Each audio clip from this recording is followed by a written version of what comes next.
Assalamualaikum warahmatullahi wabarakatuh. Selamat siang semuanya. Apa kabar hari ini? Semoga tetap dalam keadaan baik dan ingat jaga kesehatan ya. Minggu lalu kita sudah belajar mengenai 3 kingdom dari klasifikasi makhluk hidup. Ada kingdom Monera, Protista, dan Fungi. Coba, ada yang masih ingat contoh dari ketiga kingdom ini? Ya, Kingdom Monera, contohnya ada bakteri dan alga biru. Kingdom Protista, contohnya ada Euglena dan Amoeba. Dan untuk Kingdom Fungi, contohnya ada Rhizopus dan jamur tiram. Nah, di pertemuan kali ini kita akan membahas mengenai kingdom keempat dari klasifikasi makhluk hidup. Coba ada yang tahu kingdom apa yang akan kita bahas? Atau ada yang sudah belajar mungkin? Kita akan membahas mengenai kingdom plante atau kerajaan tumbuh-tumbuhan. Sebelum itu, coba perhatikan gambar di samping. Nah, dari gambar terlihat ya ada berbagai macam jenis tumbuhan dan tentunya dengan ciri yang berbeda pula.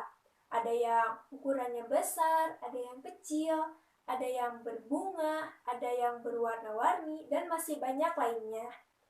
Nah, karena ciri-ciri tumbuhan ini banyak, tentunya perlu adanya klasifikasi terhadap tumbuhan, sama seperti untuk 3 kingdom sebelumnya. Nah, apa saja sih klasifikasi dari tumbuhan? Kita akan bahas di pertemuan kali ini. Berdasarkan morfologi atau susunan tubuhnya, tumbuhan dikelompokkan menjadi 2 kelompok besar, yaitu tumbuhan tidak berpembuluh atau talopita dan tumbuhan berpembuluh atau tracheopita. Nah, kita akan bahas satu persatu ya, mulai dari talopita. Talopita atau tumbuhan tidak berpembuluh adalah kelompok tumbuhan yang belum memiliki berkas pengangkut. Dan kelompok ini belum bisa dibedakan antara akar, batang, dan daunnya. Nah, talopita juga sering disebut tumbuhan bertalus karena struktur tubuhnya yang berupa talus. Contoh dari kelompok tumbuhan ini yaitu lumut. Pasti sudah tidak asing dengan lumut kan? Nah, lumut ini memiliki ciri-ciri umum seperti belum mempunyai akar, batang, dan daun sejati.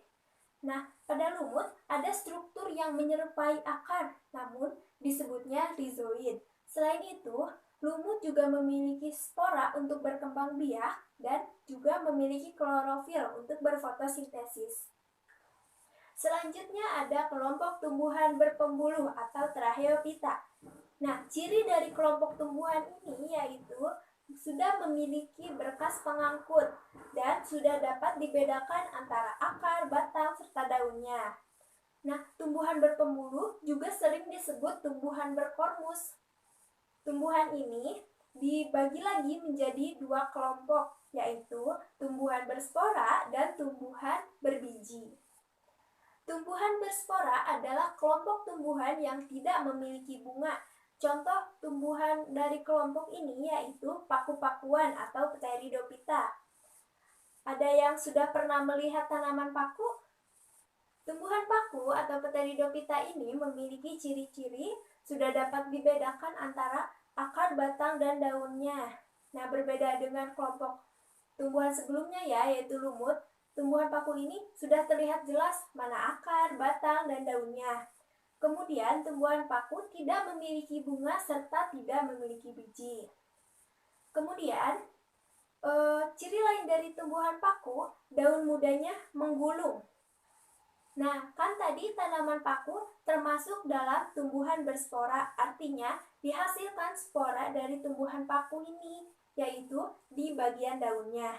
Jadi, daun pada tumbuhan paku ada 2 jenis, yaitu daun sporofil atau daun yang menghasilkan spora dan daun tropofil, daun yang tidak menghasilkan spora. Sekarang kita lanjut ke tumbuhan berbiji. Nah, seperti namanya ya, tentunya kelompok tumbuhan ini adalah kelompok tumbuhan yang sudah memiliki biji dan bunga. Kelompok tumbuhan ini dibagi lagi menjadi 2. Ada kelompok tumbuhan berbiji terbuka atau gimnosperme dan kelompok tumbuhan berbiji tertutup atau angiosperme.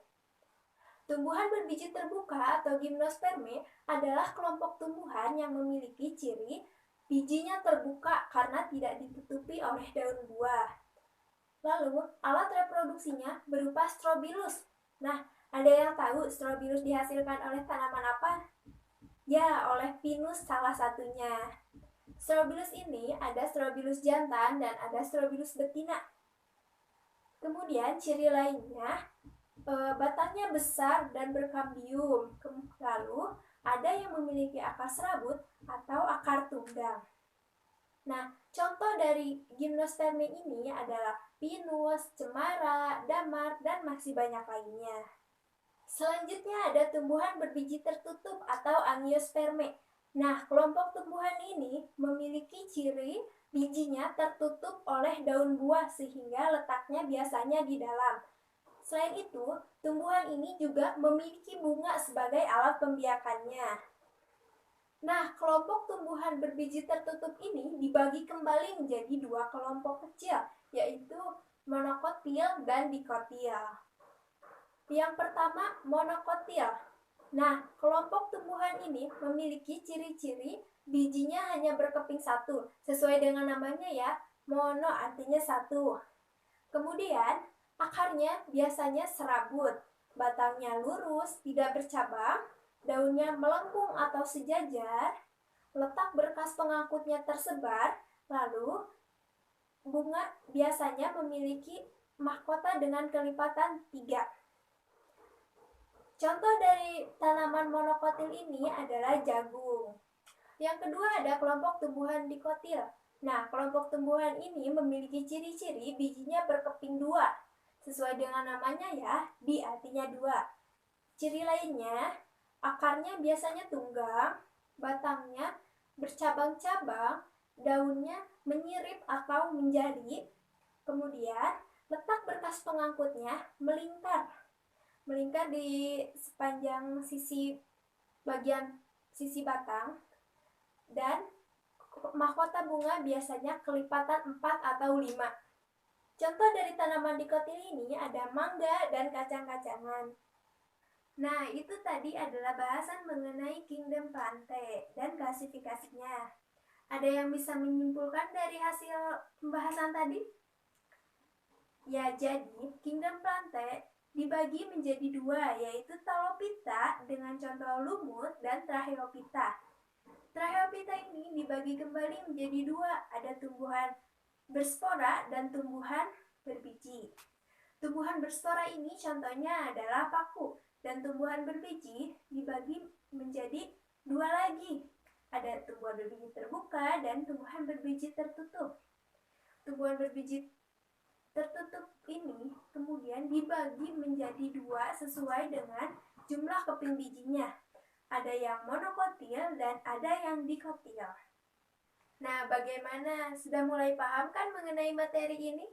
Atau ada yang masih bingung? Mungkin ada yang ingin ditanyakan lagi terkait materi klasifikasi kingdom Plantae ini?